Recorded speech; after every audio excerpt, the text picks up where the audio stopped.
الناس بتتكلم عليا، ما هو للاسف لما هو بيتكلموا عن نفسهم محدش بيسمع لهم.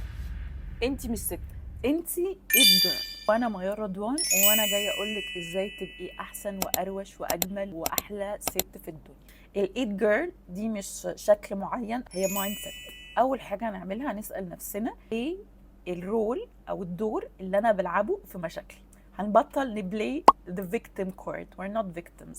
احنا لينا دور كبير قوي في حياتنا وفي فشل حياتنا. فايه الدور اللي انا بلعبه؟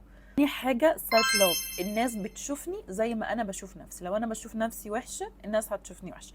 فأنتي اللي بتخلي الناس تشوفك ازاي.